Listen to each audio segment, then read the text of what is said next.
Hey, I'm Anderson Cooper. Welcome to the podcast. A historic change in a town scarred by racial hatred. Our FEMA trailer is about to become history in Louisiana, plus the First Lady and more. Let's get started.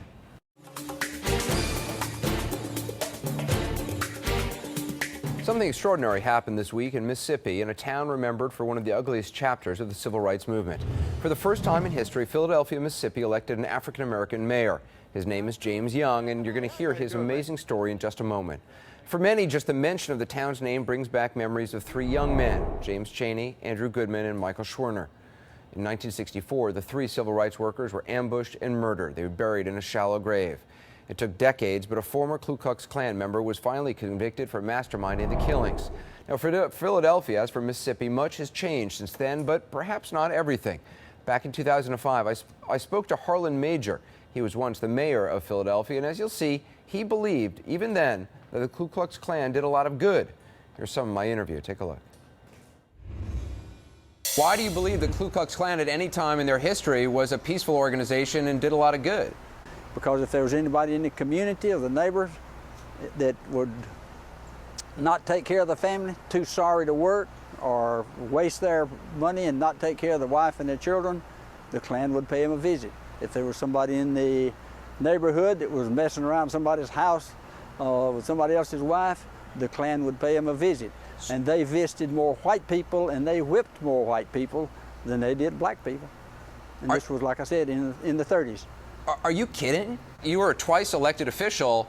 Don't you have responsibility to be aware of the history, not only of your town but the country we live in? I mean, if you're going to make comments about the Ku Klux Klan, shouldn't you read some history books about it? Well, I didn't plan to be making any comments about it. I was summoned to be up there. I didn't believe even that the people were killed. I thought it was a publicity stunt until later on, while they were looking for them, the FBI and whoever else were having those search parties. Then I realized that it had actually happened. But I didn't believe it before that. You thought at the time that James Chaney, Andrew Goodman, Michael Schwerner, that it was a publicity stunt by... Exactly. You're right. And it should not have happened. We were never in favor of that type of an operation. We wasn't in favor of what they did, came down here, but certainly not killing anybody. You're saying they should not have been killed, but they shouldn't have come down there? Well, I'm saying that the people that were responsible for their death were the people that organized them, whatever towns they were in. I think one or two of them were from New York City. I really try to be respectful of all my guests, and I respect you and your position. But you just said that these three men who were murdered in the dead of night and buried in an unmarked grave and just abandoned and bulldozered over. You said that the people who were responsible for their deaths are the people who sent them there to do voter registration, not the actual people who pulled the triggers? I say they were responsible for them without schooling them, without proper training them, without giving them proper protection when they come down here, because they should have known they were coming into a hostile environment. It would have happened in any city, in any state. Where are you? Where am I talking to you? New York City. All right. If I recruited a group of young people, and I have two granddaughters that would be the right age for that right now, to go in and say, we're going to clean up the drugs, the prostitution, the money laundering, the gang wars and stuff like that in the city of New York, we're just going to move in and take over, because that stuff is illegal.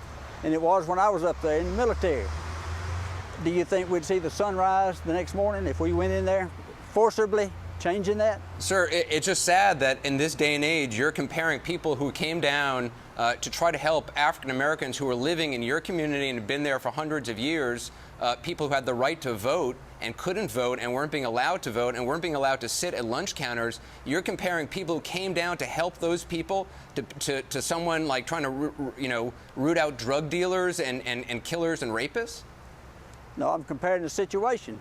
They were uninvited. We were making progress down here. It was slow, and it wasn't at the speed that the federal government, and it wasn't at the speed with whoever these were that organized this wanted to. Two of them were from New York, but you know what? James Chaney was from Meridian, Mississippi, and that's where my grandmother's from. Yep. That's where my dad was born, in Quitman, Mississippi, not too far from where you are right now. And I got to tell you, what's wrong with someone from Meridian, Mississippi, an African American, saying, I want to be able to vote?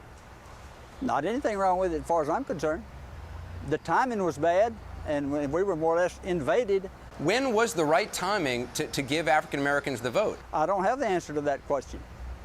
There's no way I could. Well, sir, I appreciate you coming on the program and giving us your perspective, and we do appreciate it. Mayor Harlan Major, appreciate it very much, sir. All right, thank you. Twice an elected official in the town of Philadelphia. Again, that was 4 years ago about. We caught up with Harlan Major today. He did not back away from his belief that the Ku Klux Klan did some good work, and as he said, some bad things too. Major also said Philadelphia is doing great and invited us to stop by anytime. I have a family reunion in the area this summer, and I'm hoping to do just that. As we told you, the town is also making history with its first African-American mayor, Ed Lavandera, tonight Uncovering America. There is a dark past here. For decades, Philadelphia, Mississippi was the white-hot center of a stain left by the Ku Klux Klan. So many never thought they'd ever live to see a day like this. Look out, man! We did it! Congratulations! Thank you, man. Born and raised here, James Young was just elected the city's first black mayor. Why do you think you're so emotional? When you've been treated the way we've been treated.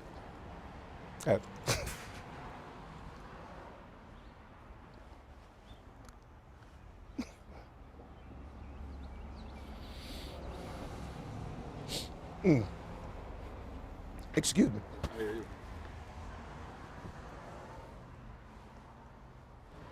I guess maybe that's what's been boiling up, and it finally come to the surface.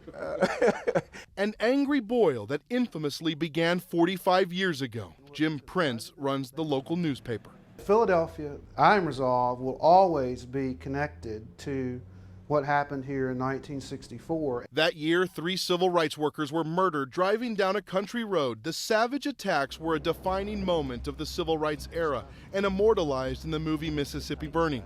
Prince says the scab from that wound is finally falling off.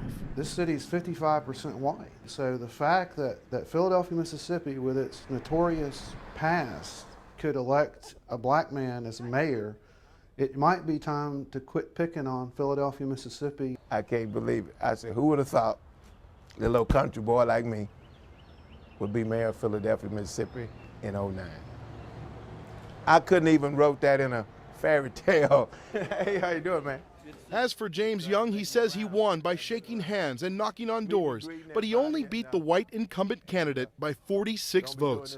Young knows that for every hug he gets, some still look the other way. We have some very small pocket that'll never change. That's what we got to deal with. Some of James Young's earliest memories of growing up in this house here on Ivy Street are of fearful nights listening to the Ku Klux Klan roam through these neighborhood streets in the middle of the night. His father sleeping on the sofa in the living room with a gun on his lap. But the new mayor of Philadelphia hasn't left that very far behind. He lives now just across the street. Young was 9 years old when the civil rights workers were killed. He was one of the first black students to integrate white schools here. He worked as a hospital housekeeper until a white boss recommended he become a paramedic. Young worked his way up to become the city's EMT director. That catapulted him to his first elected job. And now, he's the most important public official in Philadelphia. It just began to sink in the places that we were locked out. I'm going to have the key. The places that we couldn't go, I've got the key. How y'all doing? I know it. It took 45 years, some might say at last, justice has truly been served for all the people who live here. Ed Lavandera, CNN, Philadelphia, Mississippi.